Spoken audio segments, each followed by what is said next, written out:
ईरानी हमले से बौखलाए इजरायल ने अब तक कोई सीधा पलटवार नहीं किया है। हालांकि इस बात की पूरी आशंका जताई जा रही है कि इजरायल ईरान के हमले को आसानी से भूलने वाला नहीं है।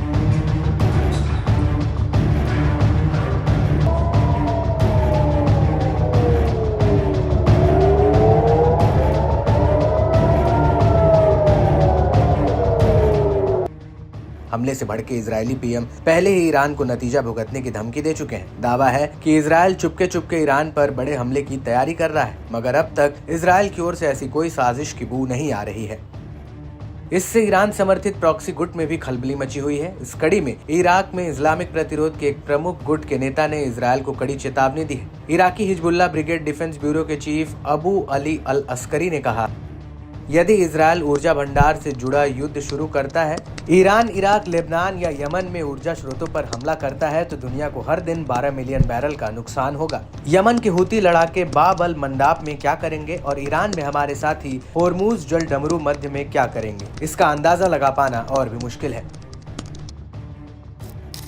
गौरतलब है कि इजरायली नेताओं ने ईरान के खिलाफ बड़े पैमाने पर हमला करने की धमकी दी है। इसमें परमाणु ऊर्जा और तेल रिफाइनरी के खिलाफ हमला भी शामिल है। अस्करी ने चेताते हुए कहा कि प्रतिरोध की प्रतिक्रिया इजरायल तक सीमित नहीं होगी। इसकी जद में इजरायल को बढ़ावा देने वाले और भी देश आएंगे। इसकी आग इराक में अमेरिकी ठिकानों और उसकी सुविधाओं तक फैलेगी।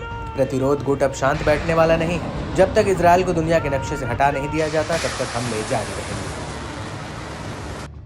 इराकी नेता अस्करी ने ताजा धमकी ऐसे समय पर आई है जब हूती नेता ब्रिगेडियर जनरल याह्या सारी ने लाल सागर में ओलंपिक स्पिरिट टैंकर पर हमले का दावा किया। 10 अक्टूबर को शेयर किए अपने वीडियो संदेश में सारी ने दावा किया था कि हूती लड़ाकों ने टैंकर को निशाना बनाकर कई बैलिस्टिक मिसाइलें दागी।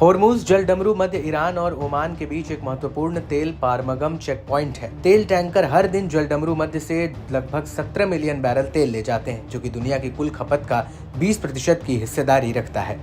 एक्सपर्ट्स की माने तो होर्मुज की खाड़ी की पूरी नाकाबंदी तेल से कीमतें आसमान छूती हैं, जो वर्तमान में लगभग $80 प्रति बैरल है। तो वहीं इसके भाव बढ़कर $300 प्रति बैरल से ज्यादा हो सकते हैं। मिडिल ईस्ट में पूरी संभावना बनी हुई है कि इजरायल ईरान के ऑपरेशन ट्रू प्रॉमिस 2 का बदला लेने को उतारू है। मालूम हो कि ईरान ने 1 अक्टूबर को पूरे इजरायल में उसके सैन्य और खुफिया सुविधाओं के खिलाफ कम से कम 200 बैलिस्टिक मिसाइलें दागी थी। दावा है कि ईरान का वार कई इजरायली हमलों को प्रतिशोध में था।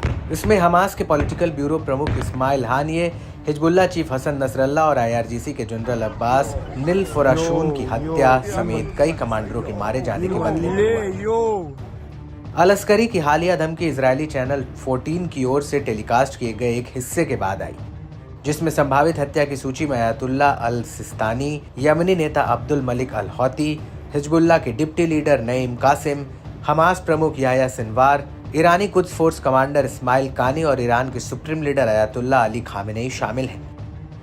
इस बीच इजरायली सेना ने बीते 4 अक्टूबर को हुए हमले पर बड़ा अपडेट दिया है। IDF ने बताया कि उत्तरी इजरायल और कब्जे वाले गोलान हाइट्स पर इराक से ड्रोन हमले हुए थे, जिसमें इजरायल के 2 सैनिक मारे गए और 24 अन्य घायल हो गए।